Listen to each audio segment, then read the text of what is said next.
Ayan mga kabaro, mga ka-59, sa dapat pag-apply sa cruise, kapag nag-apply ka sa cruise mga ka-59, gumawa ka muna ng resume. Tapos galingan mo paggawa ng resume dahil i-evaluate po na yung resume. Titingnan po nila yung background mo, kung ano yung background mo. Dapat kompleto ang detalye pag gumawa tayo ng resume.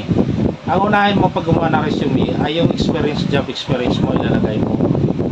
Tapos ilalagay mo rin yung training attended, yung pinag-atinan mo mga training ilagay mo doon para makita nila. Tapos saka mo na ilagay yung skills about sa security. Ano ba mga skills mo?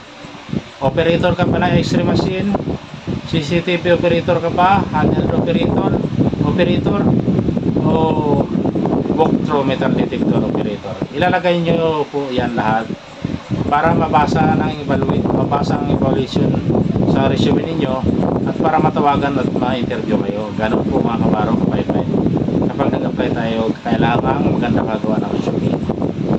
Buong detalye at saka reference, character reference, ilagay nyo lahat para matawagan kayo at ma-interview. Ganun po yun pag nag-apply tayo sa resume. Kasi pag